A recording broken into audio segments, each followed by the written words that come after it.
नमस्कार, मैं जैस्मिन शर्मा आप सभी दर्शकों का अपने मनपसंद कार्यक्रम अन्नदाता में स्वागत करती हूं। भारतीय किसान का जीवन बहुत कठोर और कष्टपूर्ण है। वो सच्चाई, सादगी और भोलेपन की मूरत है। वो पूरा दिन खेत में काम में लगा रहता है और अपने परिश्रम से धरती को सींचकर हरा भरा बनाता है, इसलिए तो उसे अन्नदाता कहते हैं। ऐसे ही भारतीय किसानों को खेती बाड़ी से जुड़ी हुई बहुत सी नई लाभकारी जानकारियां देने के लिए हम हर रोज सुबह आपके साथ आते हैं। तो चलिए कार्यक्रम शुरू करने से पहले देखते हैं क्या आज के अन्नदाता में खास है। पड़ रही है भारी गर्मी, हरा चारा खिलाने में रखें सावधानी।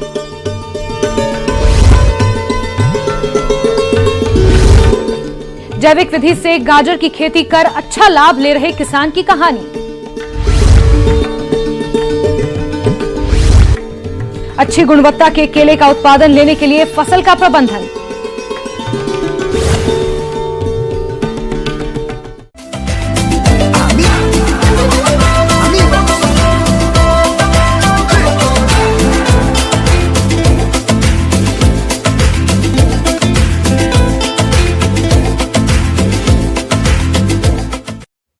दुधारू पशुओं के भोजन में हरा चारा एक महत्वपूर्ण भूमिका अदा करता है, जिससे दुधारू पशुओं के स्वास्थ्य और दूध उत्पादन में जरूरी पोषक तत्वों की आपूर्ति हो जाती है। अगर आप पशु को हरा चारा नहीं खिलाते हैं तो पशुओं को सभी जरूरी पोषक तत्व नहीं मिल पाते हैं। इसलिए किसान भाई अपने पशुओं के लिए मौसम के अनुसार चारा फसलें उगाते हैं। लेकिन गर्मी में ली जाने वाली चारा फसलों में अधिक गर्मी के कारण कभी कभी एक प्रकार का जहरीला रसायन बनने लगता है, जिसे पशु खाता है तो उसके लिए ये हरा चारा घातक बन जाता है। तो ऐसी समस्या से बचने के लिए किसान क्या करें, इसके बारे में अधिक जानकारी दे रहे हैं महायोगी गोरखनाथ कृषि विज्ञान केंद्र के वैज्ञानिक डॉक्टर विवेक सिंह।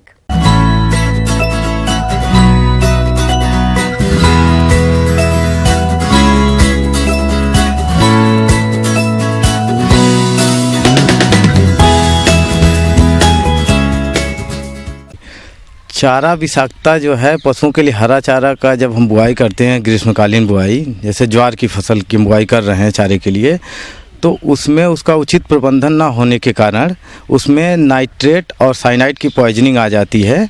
जो नाइट्रेट और साइनाइड इकट्ठा हो जाता है, जब वो किसान भाई देखेंगे कि हमारे खेत में पानी की कमी है, पत्तियाँ सूख रही हैं, तो उसको देखकर वो अनुमान लगा सकते हैं कि हमारे खेत में ये इसकी नाइट्रेट या साइनाइड यानी जो है चारा विषाक्तता जिसे कहते हैं साधारण भाषा में, वो हो रही है। ये होता है मुख्य रूप से कि जब फसलों में समय से पानी न चल पाना और अत्यधिक गर्मी का होना, ये इसके कारण है। और इसका जो ये विषाक्तता का दूर करने का है, इसके लिए आप समय से शस्य क्रियाएँ जो होती हैं, जैसे पानी चलाना, ये समय समय पर पानी देने से ये कम हो जाती हैं। इसके अलावा आप खेत में उचित नमी की दशा में चारे की कटाई करें। कटाई सुबह के समय करें और पशुपालक भाई अपने पशुओं को बासी चारा बिल्कुल ना खिलाएं। अगर हमारे किसान भाई इन पहलुओं पर ध्यान देते हैं तो वह अपनी चारे वाली फसल को काफी हद तक विषाक्त होने से बचा सकते हैं। और इसके लिए अगर विषाक्तता है तो आप उसको इन साइलेज के माध्यम से, मतलब साइलेज बनाकर ये विषाक्तता आप कम कर सकते हैं। और दूसरा है कि ये कभी भी इसको सीधे पशुओं को मत दीजिए, उसको काट के उसमें कुछ और फीड मिलाइए, जैसे भूसा है, भूसा मिलाकर खिलाइए, तो जिसमें उसमें साइनाइड और नाइट्रेट पॉइजनिंग नहीं रहती है, उस फसल के अवयव के साथ इसको मिला के आप खिलाएंगे तो ये विषाक्तता कम हो जाएगी, जिसका पशुओं पर कोई प्रतिकूल प्रभाव नहीं पड़ेगा।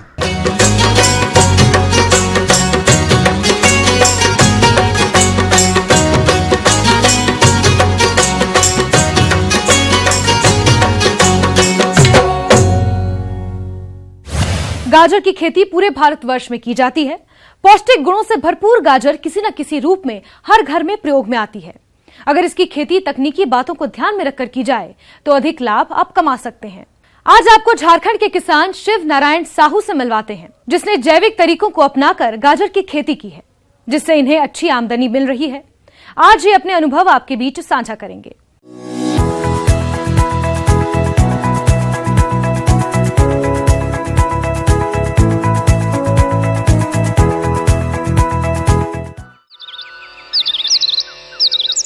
बदलते परिवेश में आज खेती की दशा भी तेजी से बदल रही है। साथ ही राज्य के विकास में किसानों की भूमिका को नजरअंदाज भी नहीं किया जा सकता है, क्योंकि आज का किसान खेती बाड़ी की नई तकनीकियों के साथ खेती कर लाभ की फसल काट रहे हैं। ऐसे ही एक प्रगतिशील किसान शिव नारायण साहू आज हमारे बीच मौजूद हैं, जो कि रांची जिले के गांव और मांझी में रहते हैं। ये किसान कई वर्षों से सब्जियों की खेती कर रहे हैं और इस बार इन्होंने गाजर की खेती की है, जिससे अच्छी आमदनी कमा रहे हैं। मैं इस बार गाजर का खेती करने जा रहा हूँ। मेरा नाम शिव नारायण साहू है और कर रहा हूँ और मैं 1 एकड़ गाजर की खेती कर रहा हूँ और उसमें लगभग 10 ट्रैक्टर गोबर की खाद डाल रहे हैं। तो मैं उसी के ओर सब किसानों को ध्यान आकृष्ट करते हुए कहना चाहता हूँ कि प्रति एकड़ मैंने पहले नवंबर महीना में खेत की जुताई किया और जुताई करने के बाद 10 ट्रैक्टर गोबर का खाद उसमें डाले और डालने के बाद खेत की तैयारी किए। 3 से 4 बार उसकी जुताई किए, बाद में खेत का समतल कराए। समतल कराने के बाद उसमें लगभग 1.5 किलो हाइब्रिड गाजर का बीज लगा। उसको मैंने बोया। बोने के बाद उसकी सिंचाई कर दिए। सिंचाई करते रहे। उसमें कुछ घास खरपतवार आया, उसको मैं आदमी से उसका निकवन करा दिए।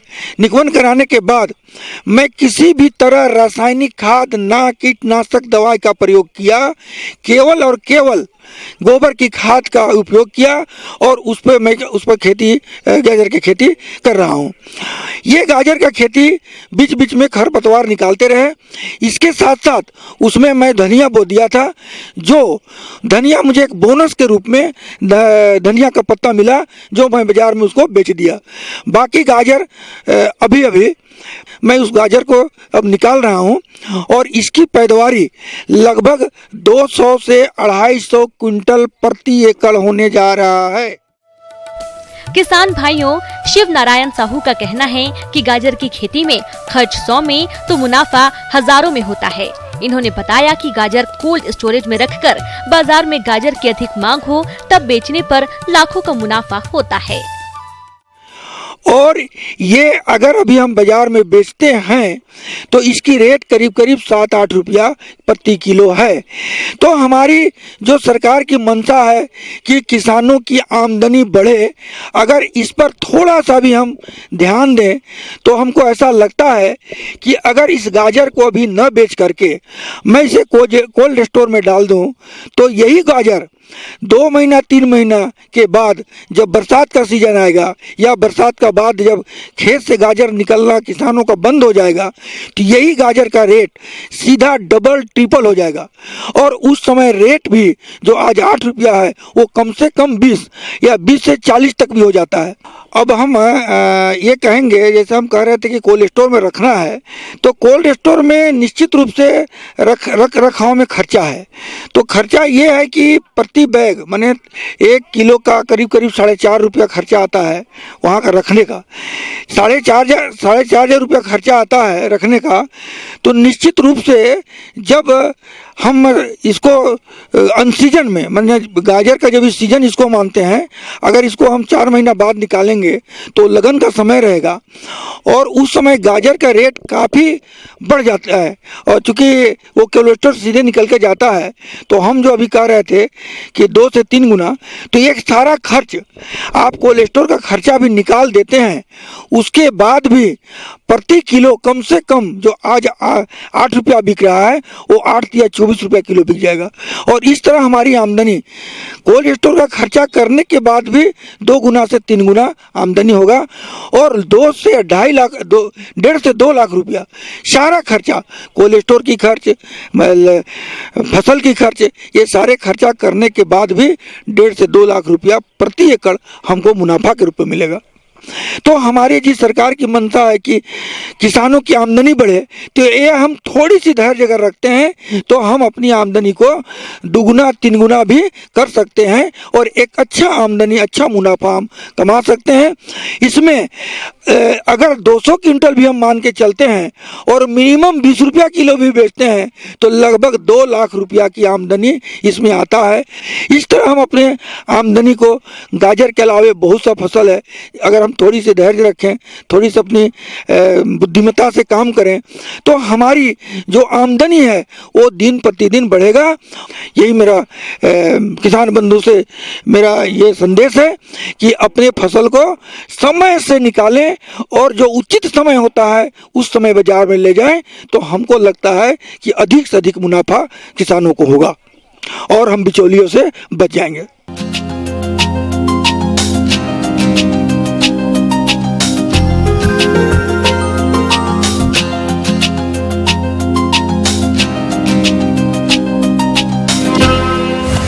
केले की खेती करने वाले किसान अच्छी आमदनी ले रहे हैं, लेकिन कुछ किसानों को इस फसल की देखरेख में प्रबंधन खामियों के कारण उपज कम मिल पाती है।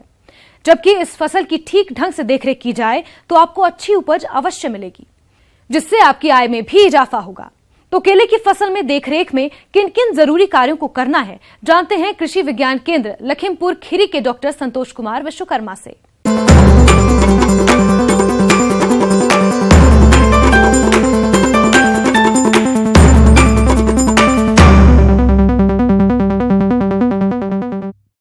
आज में हम केले के बारे में थोड़ी पर चर्चा करेंगे, जिससे कि इस समय किसान भाई जो है केले की फसल जो ले रहे हैं वो अपने बाग की देखभाल अवश्य करें, डेली जो है उसको देखें।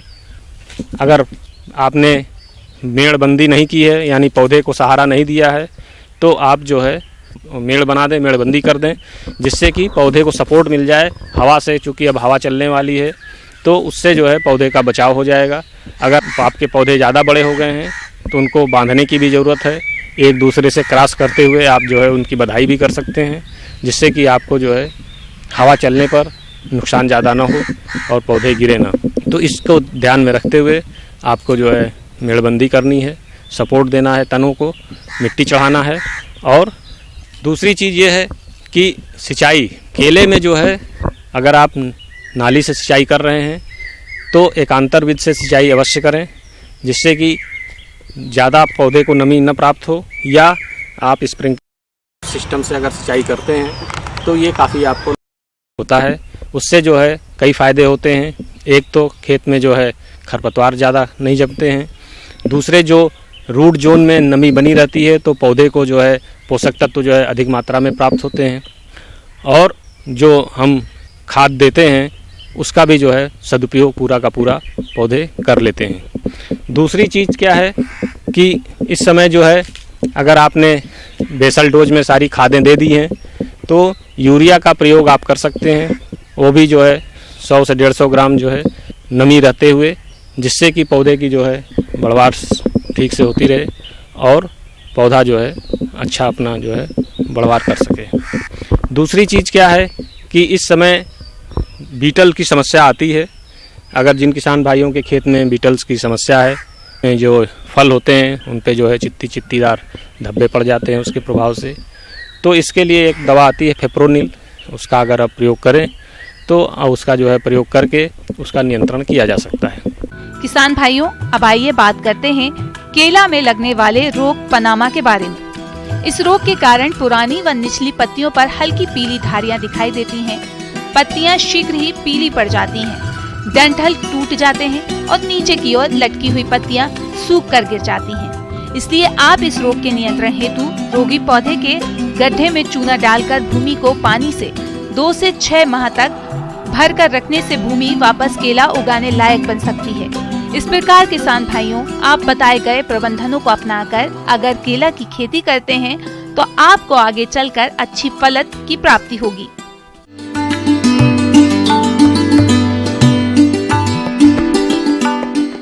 अन्नदाता निशुल्क फोन संपर्क सेवा के माध्यम से आपके द्वारा पूछे गए प्रश्नों में से एक या दो महत्वपूर्ण प्रश्न को हम अपने कार्यक्रम में शामिल करते हैं और इसी के तहत आज का चयनित प्रश्न और उसका जवाब इस प्रकार से है। अन्नदाता निशुल्क फोन संपर्क सेवा के माध्यम से पूछे गए प्रश्नों में से आज हमने जिस प्रश्न को कार्यक्रम में शामिल किया है उसे पूछा है ग्राम रोहनिया, जिला वाराणसी के कृषक नंदलाल ने। यह गेंदा की फसल में किए जाने वाले जरूरी कार्यों के बारे में जानकारी चाहते हैं। तो नंदलाल जी, आपकी जानकारी हेतु प्रस्तुत है कार्यक्रम का यह अंश।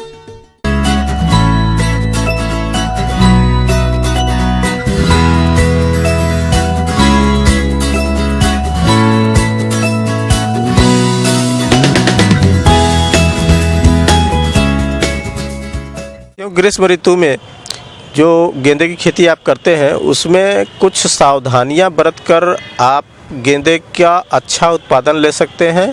और ज़्यादातर हमारे किसान भाई इस समय जो हमारे गेंदे की खेती करते हैं वो इधर के क्षेत्र में नाली और मेड़ बनाकर, मेड़ के ऊपर पौधे लगाकर ही करते हैं। आपके पौधे लगे हुए हैं, उसमें जो प्रबंधन हमको यह करना है कि यह नमी हमारी बनी रहे। जो सिंचाई के माध्यम है वो इस ऋतु में कुछ अगर हम व्यवस्था अच्छी कर लें तो वो उससे हमें फ़ायदा मिलेगा। जैसे मेरे कहने का आशय है कि यदि ग्रीष्म ऋतु में अगर आपने स्प्रिंकलर माध्यम से सिंचाई की व्यवस्था अपने खेतों में की है तो बहुत सी समस्याओं की निजात अपने आप हो जाता है।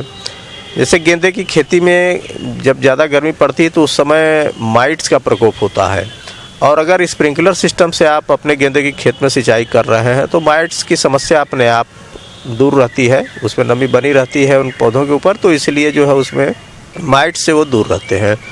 मल्चिंग का प्रयोग करने के लिए आपको काली फिल्म जो है, पॉलीथीन सीट, उसका भी उपयोग कर सकते हैं।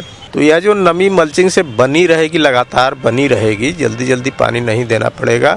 और गेंदे में आप नाली में पानी सिंचाई करके आप उसकी नमी को आप बनाए रख सकते हैं। किसान भाइयों, गर्मी के मौसम में गेंदे की फसल में सिंचाई करते रहने के कारण विभिन्न प्रकार के खरपतवार भी उगाते हैं जो कि फसल से उर्वरकों के लिए प्रतिस्पर्धा करते हैं। तो किसान भाइयों, आप समय समय पर खुरपी के माध्यम से इन खरपतवारों की निराई गुड़ाई करते रहें। इसके लिए प्रथम गुड़ाई पौध रोपाई के 20 से 25 दिन बाद तथा दूसरी निराई गुड़ाई 40 से 45 दिन की अवस्था पर की जाती है। यदि फसल खरपतवारों से मुक्त रहती है तो कीट एवं रोगों का प्रकोप कम होता है और अच्छे उत्पादन की प्राप्ति होती है। किसान भाइयों, पौधों में अधिक शाखाएं तथा फूल बने, इसके लिए वानस्पतिक अवस्था में पौधे के ऊपरी भाग को हाथ के माध्यम से तोड़ते रहना चाहिए, जिससे पौधे की अनावश्यक बढ़वार रुक जाती है और अधिक शाखाएं निकलती हैं, जिससे फसल से अधिक एवं गुणवत्ता युक्त पुष्पों की प्राप्ति होती है। दूसरी बात ये करनी है साथियों कि जो इसमें हमको टॉप ड्रेसिंग करनी है। गेंदे की खेती में आपने जो है DAP का प्रयोग कर लिया होगा, पोटास का प्रयोग कर लिया होगा, और जो अब आपको करना है, जो इस समय यूरिया जितना आपको टॉप ड्रेसिंग के लिए नाइट्रोजन की मात्रा जो आपको देनी है, तो उसको 2 या 3 भाग में आप बांट करके आप अपने गेंदे की खेत में प्रयोग कर सकते हैं। इसके लिए आप अगर एक टॉप ड्रेसिंग कर चुके हैं या पहली टॉप ड्रेसिंग आप करने जा रहे हैं तो आप टॉप ड्रेसिंग करके पहली, तब उसके बाद मल्चिंग का कार्य कर सकते हैं। और दूसरी टॉप ड्रेसिंग आप जब कीजिए तो उस हल्की सी गुड़ाई करके उस मल्चिंग को आप खेत में मिला सकते हैं। अगर आप पॉलीथीन सीट से दिए हैं और ड्रिप इरिगेशन सिस्टम या इस तरह का कोई सिस्टम का प्रयोग कर रहे हैं तो वहाँ पर आप उस सिंचाई के जल में ही आप इसको घोल के रूप में दे सकते हैं, वो भी फ़ायदेमंद होगा। अगर आपके पास स्प्रिंकलर सिस्टम का साधन है, बौछारी सिंचाई का साधन है, तो वहाँ पर भी आप इसको घोल के रूप में इसको दे सकते हैं। और वहाँ पर जो आपके नाइट्रोजन के प्रतिपूर्ति के लिए जो आप यूरिया का प्रयोग करेंगे उसकी मात्रा भी कम लगेगी, 2% के घोल से ही आपका काम चल जाएगा और ये पौधे को सीधे मिलेगा, इससे आपको काफ़ी लाभ भी मिलेगा। अब इसके बावजूद भी अगर आपके खेत में कहीं कहीं माइट का असर होता है या किसी कीट का असर होता है तो इन दोनों के लिए अच्छा यह है कि जैसे माइट के लिए आप माइट निरोधक एंटीमाइट या ओमाइट का आप प्रयोग करते हैं और काफ़ी कुछ इससे निजात मिल जाती है। कुछ कीट इस तरह के होते हैं जो कभी कभी तना छेदक या उनकी जो कलियां हैं उसमें छेद करते हैं और फूल खराब हो जाते हैं, और या तो फूल की बढ़वार रुक जाती है और अच्छे नहीं निकलते हैं, वो सूखने लगते हैं, बीच में सूख जाते हैं। तो जहाँ पर इस तरह की चीज़ है तो वहाँ पर इसकी एक ml मात्रा 3 लीटर पानी के हिसाब से आप घोल बनाकर आप इसका छिड़काव अपने गेंदे के खेत पर कर देंगे तो आपको कीट से निजात मिल जाएगी। रोग की जहाँ तक बात है, इस समय हमारे गेंदे की फसल पर अगर बदली का मौसम चल रहा है, कुछ इस तरह के हवा में नमी ज़्यादा है, तो कभी कभी जो है पाउडरी मिल्ड्यू का असर जो है हमारे गेंदे की फसल पर होता है। और अगर गेंदे की फसल पर पाउडरी मिल्ड्यू का प्रकोप हो रहा है तो वहाँ पर आप 2 छिड़काव बारी बारी कर सकते हैं। आप सल्फ़र 80 WP का छिड़काव 2 ग्राम प्रति लीटर पानी के हिसाब से एक बार करके, और 10-12 दिन के अंतर पर कार्बेंडाजिम का एक छिड़काव 1 ग्राम प्रति लीटर पानी के हिसाब से घोल बनाकर छिड़काव कर सकते हैं। तो इससे आपको इससे निजात मिल जाएगी और आपकी गेंदे की फसल बढ़िया चलेगी। इसी कड़ी में जो दूसरा प्रश्न कार्यक्रम में शामिल किया है उसे पूछा है ग्राम बसगित, जिला आजमगढ़ के कृषक सुरेश कुमार ने। यह मिर्च की फसल में कीट और रोग नियंत्रण के बारे में जानकारी चाहते हैं। तो सुरेश कुमार जी, आपकी जानकारी हेतु प्रस्तुत है कार्यक्रम का यह अंश। मिर्च में जो है कई प्रकार के कीट एवं रोग आते हैं और उनका किस तरह से हम किस दवाओं से कौन से उचित तरीके हैं जिससे उनका नियंत्रण करके अधिक से अधिक पैदावार ले सकते हैं। किसान भाइयों, इस समय कीट और रोगों से मिर्च की फसल में भारी नुकसान होता है। इस नुकसान से बचने के लिए जरूरी है कि आप समय रहते इन कीट और रोगों का नियंत्रण करें। किसान भाइयों, कभी कभी आपने देखा होगा कि हमारी मिर्च की फसल में फल छेदक, तना छेदक कीट आ जाता है, जिसके कारण हमारी जो मिर्च की फसल है वो खराब होना शुरू हो जाती है। किसान भाइयों, इस तरह से जो इसकी इल्ली है, जो इसकी गिड़ार है, यह जो है इसको खा करके अंदर से खराब करती है और बाहर से तने को भी छेद करके अंदर घुस जाती है और तने को भी खराब करती है। इसकी रोकथाम करने के लिए स्पाइनोसेड 170 मिलीलीटर दवा 500 लीटर पानी में घोल बना करके इसका छिड़काव करें। किसान भाइयों, इन कीट और रोगों के अलावा मिर्च की फसल में रस चूसक कीट सफेद मक्खी द्वारा लीफ कर्ल रोग भी फैलाया जाता है, जिससे पूरी की पूरी फसल ही नष्ट हो जाती है। परिणाम स्वरूप किसानों को भारी हानि का सामना करना पड़ता है। इसके अलावा किसान भाइयों, मिर्च की फसल में चुर्रा मुर्रा नाम का एक रोग आ जाता है और यह रोग सफेद मक्खी, एफिड, जैसिड, थ्रिप्स, हरे मच्छर, इनके कारण फैलता है। ये जो है पौधों का रस चूसते हैं, पत्तियों पर बैठ के उनका रस चूसते हैं और स्वस्थ पौधों पर छोड़ देते हैं, जिसके कारण हमारी जो फसल है वो धीरे धीरे खराब होने लगती है और पौधे हमारे कुकड़ जाते हैं, छोटे रह जाते हैं, उनकी बढ़वार नहीं होती, उनमें फूल कम आते हैं, उनमें जो है मिर्च कम लगती है और फसल को बहुत नुकसान होता है।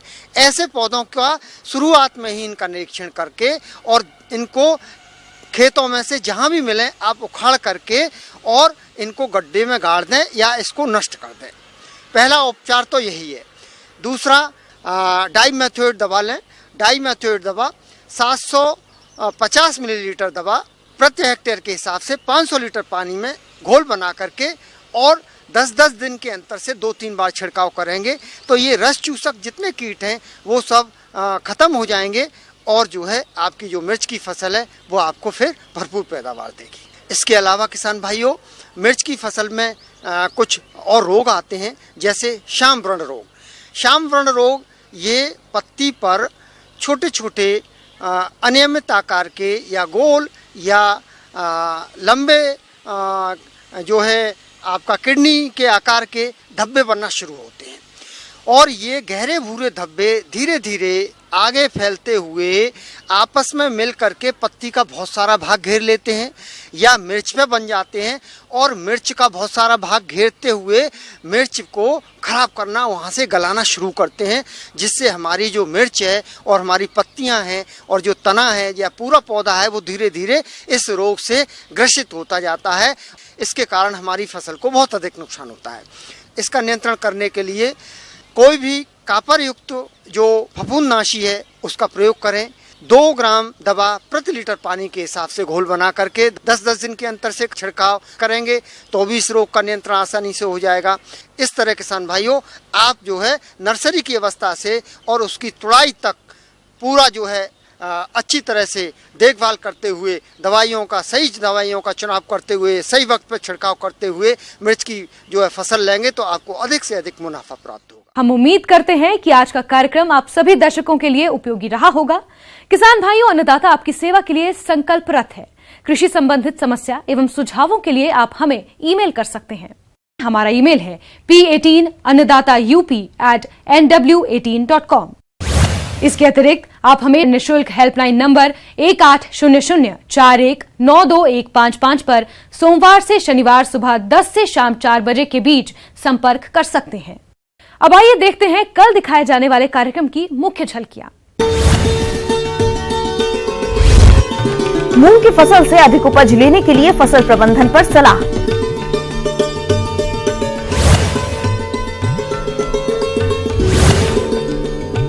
सूरन की खेती कम लागत में ज्यादा मुनाफा।